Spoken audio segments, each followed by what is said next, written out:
வணக்கம் captain D நேயர்களே, யோகி வெங்கட் ராவ். இந்த புத்துணர்ச்சி யோகாசன நிகழ்ச்சியில் உங்களை சந்திப்பதில் மகிழ்ச்சி அடைகிறேன். இன்னைக்கு நம்ம பண்ண போகிற ஆசனம் லப்பாசனம், உட்கார்ந்து செய்கிற லப்பாசனம். இதுக்கு ஏற்கனவே நம்ம ஒரு முறை பண்ணியிருக்கோம், படுத்துட்டு செய்கிற லப்பாசனம். லப்பாசனம் அப்படின்னாலே உங்கள் ஷோல்டரும் காலர் போன் அவை எல்லாமே சரிப்படுத்தக்கூடிய ஒரு ஆசனம் தான்.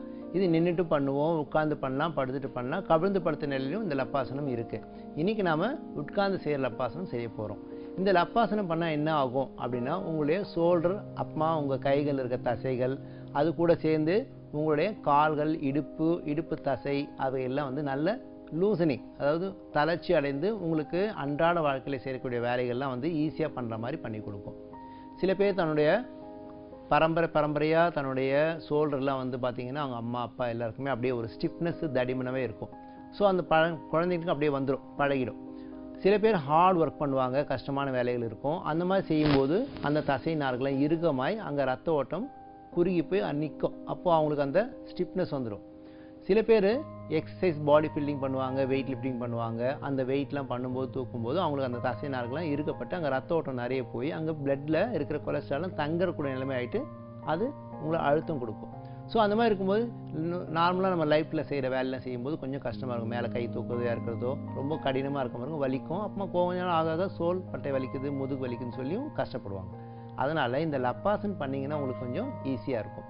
இந்த ஆசனம் பண்ணுறதுக்கு என்னென்ன பண்ணுவீங்க? ஒரு உட்கார்ந்து செய்கிற ஆசனம் தான். காலை நீட்டி வச்சுருப்போம், கைகள் ரெண்டும் பின்பக்கமாக ஊனிட்டு உங்கள் காலை மட்டும் மடக்கி உடம்பை முன்பக்கம் இழுப்போம், திருப்பி மட்டும் பின்பக்கம் இழுத்துடுவோம், கால் நீட்டிடும். இந்த மாதிரி பண்ணும்போது உங்களை அறியாமல் உங்கள் இடுப்பு தசையும் கால் தொடையில் இருக்க தசைகளும் நல்லா நீட்சி பெறும். அங்கேயும் ரத்த ஓட்டம் நல்லா பாயும். முதுகுக்கு நிறைய ரத்தம் ஓட்டம் நடக்கணும் அப்படின்னா இந்த லப்பாசனம் பண்ணிங்கன்னா நல்ல ரத்த ஓட்டம் போகும். அப்போது முதுகு அந்த உஷ்ணம் பேலன்ஸாக இருக்கும். எப்பவுமே சொல்லுவாங்க, குளிச்சு முடித்த பிறகு பின்பக்கம் முதுகு முதல்ல தொடச்சிடு, அப்புறமா முகத்தை தொடு அப்படின்னு ஒரு பழமொழி சொல்லுவாங்க. மூதேவி பின்னாடி வந்துடுவா, சீதேவி முகத்தில் வந்துடுவா அப்படின்னு சொல்லுவாங்க இல்லையா? அது ஏன்னா உங்கள் முகத்தில் உஷ்ணத்தை விட முதுகில் அதிகமாக உஷ்ணம் இருக்கும். அதை சரிப்படுத்தணுன்னா நீங்கள் முதல்ல குளிச்சு முடிச்ச பிறகு முதுகு தொடச்சா தான் உங்களுக்கு இந்த கட்டிகள்லாம் வராது, வேர்க்குறை நிறைய வராதுன்னு சொல்லுவாங்க இல்லையா? ஆனால் இந்த லப்பாசனம் பண்ணிங்கன்னா ரத்த ஓட்டம் நிறைய ஓடும், நல்லா இருக்கும். ஒரு மாதிரி செஞ்சு பார்ப்போங்களா ஆசனத்தை? நேரில் இந்த உட்கார்ந்து செய்யக்கூடிய இந்த லப்பாசனம் முதல்ல 2 காலை நீட்டி தண்டாசனில் உட்காந்துக்கோங்க. அப்புறமா உங்கள் கை தோல் பட்டையெல்லாம் பேலன்ஸ் பண்ணிவிட்டு சரி பண்ணிவிட்டு அப்புறமா பண்ணணும். முதல்ல இந்த மாதிரி 2 காலை நீட்டி உட்காந்துக்கோங்க. நார்மலாக நீங்கள் ரிலாக்ஸ் போஸ் உட்காருங்களா, அந்த மாதிரி உட்காந்துட்ட பிறகு முதல்ல இந்த 2 கைகளும் நீங்கள் என்ன பண்ணுறீங்க, உங்கள் தோள்பட்டைக்கு பின்னாடி வச்சுருக்கீங்களா, இடுப்பு பக்கத்தில் சைடில் நல்லா இந்த மாதிரி வச்சுக்கோங்க. கால் முதல்ல கொஞ்சம் மடித்து வச்சுக்கோங்க. இப்போ என்ன பண்ணுங்க, முதல்ல ஹிப் மட்டும் அப் பண்ணி பாருங்கள், ஸ்ட்ரைட்டாக தான் பார்த்துக்கோங்க. நல்லா ஸ்ட்ரைட் வந்துச்சு. மறுபடியும் இந்த இடுப்பு 2 கைக்கு நல்லா நுழையணும், அந்த லென்த் வருதா பார்த்து பேலன்ஸ் பண்ணி வச்சுக்கோங்க. இப்போ தான் உங்களுடைய அளவு. மூச்சு முன்னாடி போகும்போது மூச்சு விடுறீங்க, பின்னாடி வரும்போது கொஞ்சம் பாதி தான் இழுக்கணும். பிரீத்தை கொஞ்சம் வாட்ச் பண்ணிக்கோங்க. இப்போ என்ன பண்ணுறேன், மூச்சு விட்ட நிலையில் எவ்வளோ முடியுதோ போங்க. கைகள் அங்கேயே இருக்கும், கை நகர்த்தக்கூடாது. திருப்பி பேக்கில் வரேன். ஒரு 5 முறை பண்ணலாம். இந்த மாதிரி நல்லா பண்ண ப்ராக்டிஸ் ஆக ஆக கைகள் நல்லா லூசன் பண்ணிட்டீங்க வச்சுக்கோங்க. நல்லா மடித்து இந்த ஹீலை அப் பண்ணலாம். ஊஞ்சல் ஆகிற மாதிரி இருக்கும். வயிறு நல்லா உள்ளே இழுத்துன்னு போகும், தோள்பட்டை நல்லா இழுத்து விடும்.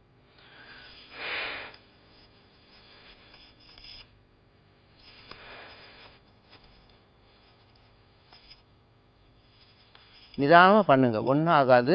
தோள்பட்டை தான் முதல்ல பண்ணும்போது கொஞ்சம் வலிக்கிற மாதிரி இருக்கும். ப்ராக்டிஸ் பண்ண நல்லா. அதாவது நீங்கள் அந்த முன்பக்கம் ஸ்விங் பண்ணும்போது இந்த கை நல்லா எல்லாத்தையும் இழுத்து விடும். அது சைமல்டேனியஸாக உங்களுக்கு இந்த சைட் ஃபுல்லாக நல்ல ஹீட் வரும். அந்த ஹீட்டானது அங்கே இருக்க தேவையில்லாத கொழுப்புலாம் படிய வச்சது கரைஞ்சி போயிடும். ஒரு 4-5 நாள் உங்களுக்கு நல்ல ஒரு ஃப்ளெக்சிபிள் இருக்கும், நல்லா லூஸனாக இருக்கும். ஆர்ம்ஸ் எல்லாம் லூஸனாக இருக்கும். நார்மலாக எழுதி விட்டுலாம், அல்லது ரொம்ப நேரம் ஏதாவது டூல்ஸாக கையில் வச்சுனே இருக்கலாம், ரொம்ப நேரம் காய்கறி நறுக்கலாம். அந்த மாதிரி பண்ணும்போது கூட உங்களுக்கு இந்த ஃபிட்னஸ் டைட்டாகிடும். சில பேர் ஸ்டிச்சிங் பண்ணும்போது கையில் சிசரிங் கட் பண்ணும்போதெல்லாம் கஷ்டமாக இருக்கும். நிதானமாக செய்யுங்க, ரிலாக்ஸ் பண்ணுங்கள். நிதானமாக செய்யுங்க. ஒரு 5 முறை பண்ணலாம் நல்லாவே. மீண்டும் ஒரு முறை பண்ண பாருங்கள். உட்காந்துருக்கீங்க, நல்லா கைகள் இன்னும் சைடில் வச்சுக்கோங்க, காலை கொஞ்சம் மடித்து வச்சுக்கோங்க. இப்போ முட்டி நல்லா முன்பக்கம் வரைக்கும் எடுத்துன்னு போகிறேன் நல்லாவே.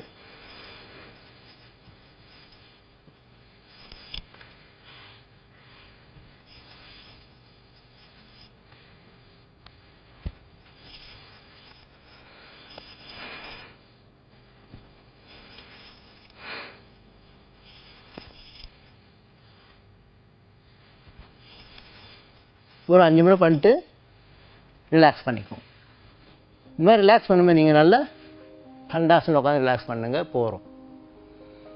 என்ன நீங்களே நல்ல ஒரு ஆசனம் பார்த்தோம், லப்பாசன். அதே போல் ஒரு ஹெல்த்தி டிப்ஸ், தைராய்டு நிறைய பேர் நிறைய விஷயங்கள் சொல்லுவாங்க. இந்த தைராய்டுன்ற கிளான்ஸ் வந்து உங்கள் தொண்டை பகுதியில் இருக்குது. அதுவும் உங்களுடைய சக்கராஸில் சொல்லும்போது சுவாதிஸ்தானம் சக்கரா. அந்த சுவாதிஸ்தானம் சக்கரா என்ன பண்ணுது அப்படின்னா அதில் ஒரு 16 முடிச்சுகள் இருக்குன்னு சொல்லுவாங்க. அந்த நாடிகள் எல்லாம் அங்கே தைராய்டு சேர்ந்து தான் இருக்குது. இந்த சுவாதிஸ்தான சக்கரா வந்து என்ன பண்ணணும்னா உங்களுக்கு இந்த பகுதியில் போய் அந்தந்த நரம்பு பிடிக்கும். அதாவது தொண்டை குழியிலிருந்து கீழ்ப்பக்கம் போகிற நரம்பு அவை உள்ளே இருக்கிற உறுப்புகளையும் கனெக்ஷன் பண்ணியிருக்கோம். மேல் பக்கம் போகிற தலைக்கு மேலே படுற நரம்புகளையும் முடிச்சுகளையும் இருக்கும். இந்த நாடிகள் 2 பக்கமும் இருக்கிறதுனால தலையாய ஆசனமாக இருக்கும். திருநீலகண்டர் என்ன பண்ண விஷத்தையும் இங்கே தொண்டையில் அடிச்சு வச்சால அந்த மாதிரி உங்களுடைய அந்த தைராய்டானது உங்கள் உடம்பு எல்லாமே பேலன்ஸ் பண்ணிட்டே இருக்கும். பசியை கொடுக்குறதும், பசியை அதிகமாக்குறதும், உங்கள் லிவரை ஃபங்க்ஷன் பண்ண வைக்கிறதும், பித்தப்பை சுரக்க வைக்கிறதும் எல்லாமே அந்த உமினி சுரக்கிறது, கண்களை பாதுகாப்பது எல்லாமே பண்ணணும். இப்போ இதுக்கெல்லாம் சரி பண்ணணும். என்ன பண்ணணும் அப்படின்னா தைராக்சின் என்றது நமக்கு வேணும். எதுலாம் இருக்கும் தைராய்டு எதில் இருக்கோ அந்த தைராக்சின் என்ன வேணுமோ அதெல்லாம் வந்து உப்பு, தைராய்டின் கலந்த உப்புன்னு விற்கிறாங்க. அது எடுத்துக்கோங்க, நல்லாகும். புரோட்டீன் கலந்த உணவுலாம் சாப்பிடுங்க, அதில் நிறைய தைராய்டு கிடைக்கும். கடல் மீன்கள் அல்லது அந்த சுறா மீன் இருக்கு இல்லையா, அது வந்து புட்டு பண்ணி சாப்பிட்டா கூட அதில் உங்களுக்கு நிறைய தைராய்டு கிடைக்கும். விட்டமின் டி டிஃப்யூஸ் இருக்கிறவங்களுக்கும் அந்த தைராய்டு பிரச்சனை வரதுக்கு நிறைய சான்ஸ் இருக்குது. இதனால் என்ன ஆகும் அப்படின்னா போக போக வயசாக ஒபிசிட்டி ஆகிட்டாங்கன்னா ரொம்ப கஷ்டம். அதெல்லாம் சீக்கிரமாக வந்து குணமாகாது. அதெல்லாம் தைராய்டு நீங்கள் பேலன்ஸாக வச்சிங்கன்னா நல்லாயிருக்கும். உப்பு கலந்த உணவு வந்து ஒரு பேலன்ஸாக சாப்பிடுங்க.